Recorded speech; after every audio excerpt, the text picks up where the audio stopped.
이스라엘 백성들은 애굽에서 나온 후 광야에서 40년의 세월을 보냈습니다. 약속의 땅으로 들어가기 직전 그들은 요단강 동편에 머물렀죠. 이때 그들에게 선포된 말씀이 바로 신명기에 기록되어 있는 말씀입니다. 신명기 8장에서 모세는 이스라엘이 장차 얻게 될 그 땅이 얼마나 아름다운 땅인지를 설명했습니다. 오늘 본문 바로 위에 있는 7절로 올라가 보면 그 땅은 물이 나는 땅이라고 했죠. 내 하나님 여호와께서 너를 아름다운 땅에 이르게 하시나니 그곳은 골짜기든지 산지든지 시내와 분천과 샘이 흐르고, 시내와 분천과 샘이 흐른다는 이 말이 우리에게는 별로 대단해 보이지 않습니다. 물이 아주 넉넉하지는 않지만 그래도 물을 찾아보기가 어렵지는 않은 환경에서 살고 있기 때문이죠. 그러나 지금 이 말씀을 듣는 이스라엘 백성들은 방금 전까지 줄곧 40년을 광야에서 지냈습니다. 광야는 물 한 방울 구하기가 어려운 땅입니다. 이런 곳에서 40년을 보낸 후 비로소 물이 땅 위로 흐르는 그런 곳으로 들어가게 된 것이죠. 이것 하나만으로도 약속의 땅은 이스라엘 백성들의 가슴을 뛰게 만들기에 충분했습니다. 또 8절에서처럼 그 땅은 곡식과 과일이 나는 땅이었습니다. 밀과 보리의 소산지요, 포도와 무화과와 석류와 감람나무와 꿀의 소산지라. 약속의 땅에서 나는 7가지 대표적인 먹을거리가 이 8절에 소개되고 있습니다.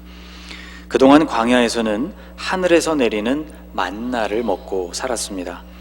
역사상 광야에 머물던 이스라엘 백성들에게만 주어진 양식이기 때문에 만나도 매우 특별한 음식이었으면 틀림없습니다.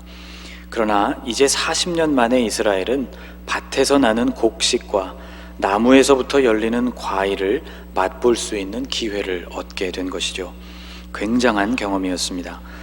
또 9절 말씀을 보면 그 땅은 자원도 풍부한 땅이었다고 했습니다.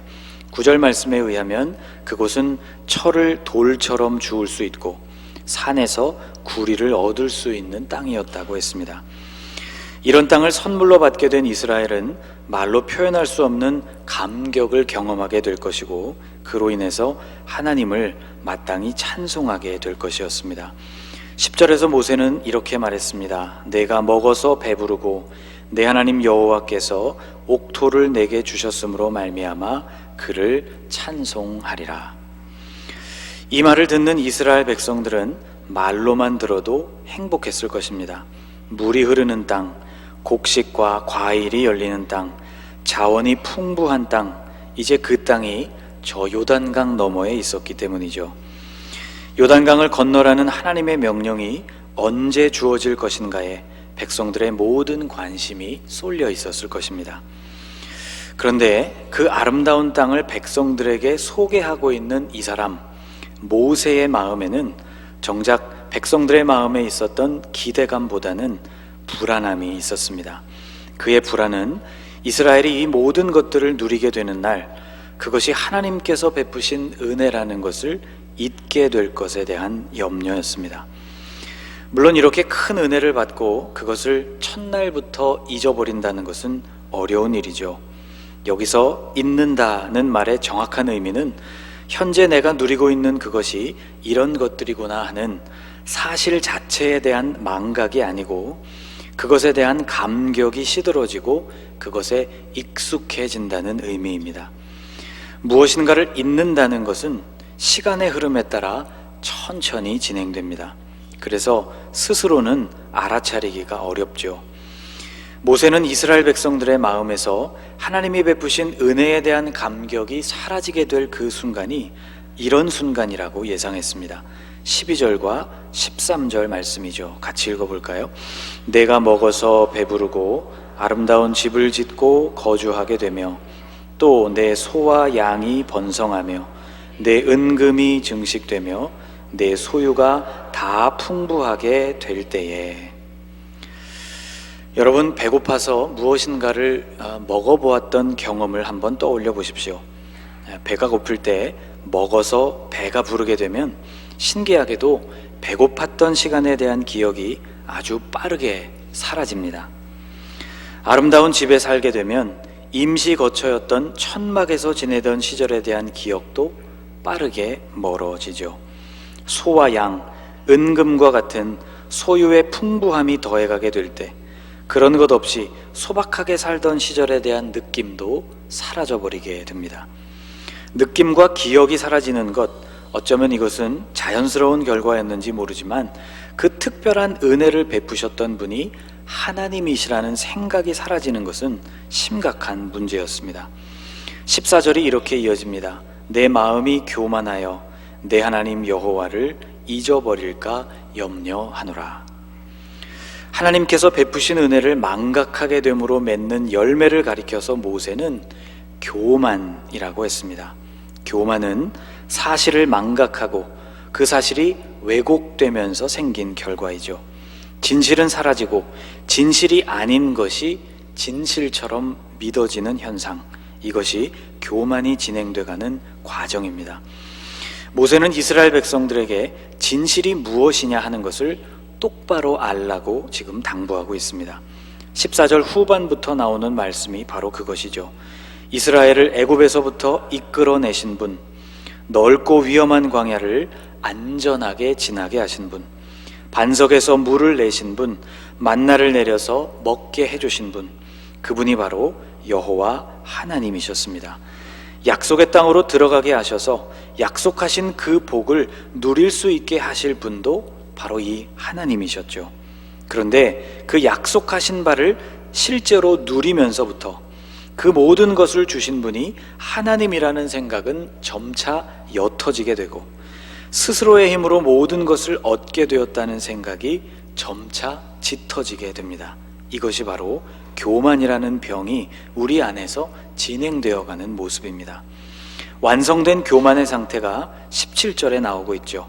그러나 내가 마음에 이르기를 내 능력과 내 손의 힘으로 내가 이 재물을 얻었다 말할 것이라. 재물을 얻게 된 동기가 나의 능력과 내 손의 힘이라고 결론 내리게 되는 것, 이것이 바로 교만, 진실을 망각해서 생긴 결과입니다. 교만이라는 결과만 놓고 본다면 그것이 잘못된 것이라는 점이 우리의 눈에도 확실하게 보입니다. 그런데 실제 우리가 살아가는 삶에서는 이런 결과가 눈에 띄게 갑자기 등장하지 않는다는 것이 문제입니다. 그것은 꽤 오랜 시간을 지나는 동안 아주 서서히 일어납니다. 그래서 모세는 이러한 망각이 진행되고 그 망각이 결국 하나님 앞에서의 교만으로 이어질 때까지 손을 놓고 가만히 있어서는 안 된다고 충고하고 있는 것이죠. 그럼 모세는 어떤 방법을 제시했을까요?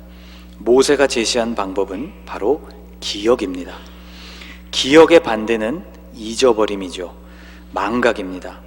잊어버림은 우리를 교만으로 이끌어가고 기억은 우리를 감사와 은혜로 이끕니다. 그래서 오늘 본문에는 기억 또는 그 반대되는 잊어버림에 대한 말씀들이 반복적으로 등장하고 있습니다. 여러분, 먼저 11절 말씀을 보십시오. 내가 오늘 내게 명하는 여호와의 명령과 법도와 규례를 지키지 아니하고 내 하나님 여호와를 잊어버리지 않도록 삼갈지어다. 하나님을 잊어버리지 않도록 삼가는 것이 우리 자신을 교만으로부터 지키는 비결이라고 모세는 설명합니다. 모세는 14절에서 다시 반복합니다. 내 마음이 교만하여 내 하나님 여호와를 잊어버릴까 염려하노라. 약속의 땅으로 들어가는 이스라엘 백성들, 그들을 향한 모세의 염려는 이것 하나였습니다. 그들이 하나님을 잊어버리게 되는 일, 이것은 예상되는 어려움 중에서도 가장 심각한 문제라고 할 수 있었습니다. 18절로 내려가면 이렇게 권면하고 있습니다. 내 하나님 여호와를 기억하라. 하나님을 기억하는 일, 하나님을 머릿속에서 그리고 삶 속에서 사라지지 않도록, 흐려지지 않도록 하는 일, 이것이 약속의 땅에서 해야 하는 가장 중요한 목표였습니다. 만일 이것에 실패한다면 이스라엘은 이런 결과를 맞이하게 된다고 했죠. 19절입니다. 내가 만일 내 하나님 여호와를 잊어버리고 다른 신들을 따라 그들을 섬기며 그들에게 절하면 내가 너희에게 증거하노니 너희가 반드시 멸망할 것이라. 여기서도 다시 잊어버림의 문제를 경고하고 있습니다. 모세는 이스라엘이 만일 하나님을 기억하는 일에 실패하게 된다면 멸망을 면치 못할 것이라고 했습니다. 이스라엘을 망하게 할 원인은 군사력이 줄어들어서도 아니고 경제력이 약해져서도 아니고 이웃나라와의 외교관계에 실패해서도 아니라는 것이죠. 하나님의 백성이 멸망하게 될 단 하나의 원인은 그들이 하나님을 잊어버리게 되는 일, 그것 하나였습니다. 인간은 적응하는 존재입니다. 생존을 위해서 하나님께서 우리에게 허락해 주신 특별한 능력이지만 이 능력에만 의지하여 우리가 살아가다 보면 생생하게 기억해 두어야 할 것까지 잊어버리게 되는 결과를 맞게 됩니다. 일부러 기억하지 않으면, 그것을 기억하려고 애쓰지 않으면 그런 때가 있었나 싶을 정도로 빠르게 잊는 것이 우리 인간입니다. 건강에 문제가 생겨서 감기와 같은 질병이 우리에게 시작될 때 사람마다 그것이 나타나는 초기 증상이 조금씩 다릅니다. 저의 경우는 몸이 피곤하다는 증상이 우선 입과 목에서부터 나타납니다. 입술 안쪽 혹은 혀가 헐기 시작하면 몸에 무리가 왔다는 신호입니다. 1mm도 안 되게 작은 염증이 시작되면 그 상태로 다시 아물게 되는 경우가 거의 없습니다. 보통 새끼손가락 손톱만큼 커지고 나서야 겨우 회복 단계로 들어서게 되는데요.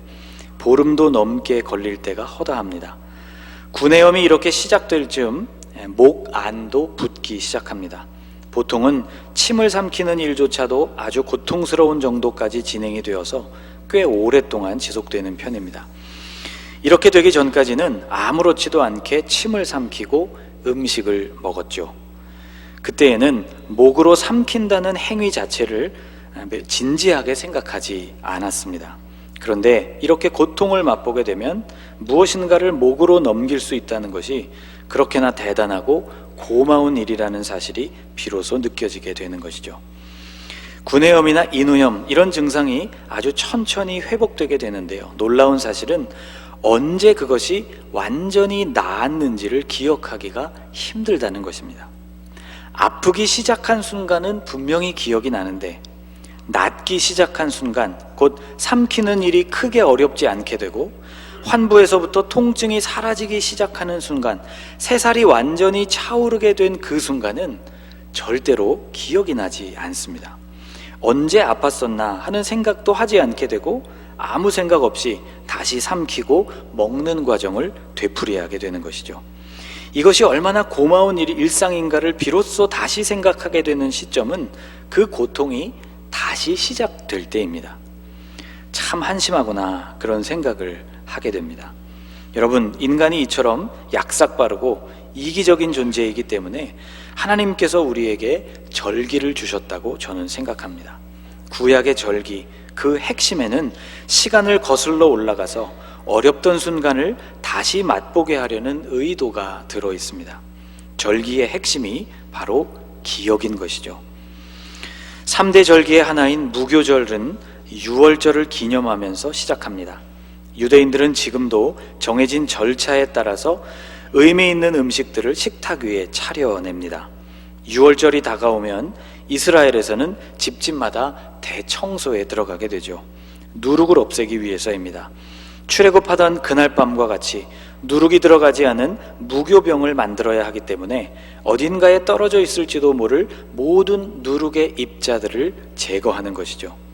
이때가 되면 마트에서조차 누룩이 들어간 과자나 빵을 찾아볼 수 없게 됩니다. 심지어는 빵을 만들 수 있는 7가지 곡식, 키트니오트라고 불리우는 이 7가지 곡식, 밀, 보리, 옥수수, 콩, 쌀, 귀리, 메가와 같은 식품들도 진열대에서 아예 사라져버립니다.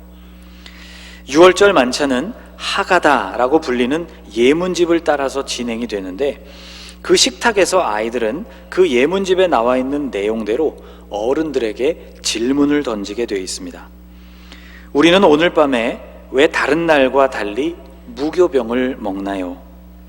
우리는 오늘 밤에 왜 다른 날과 달리 쓴 나물을 먹나요?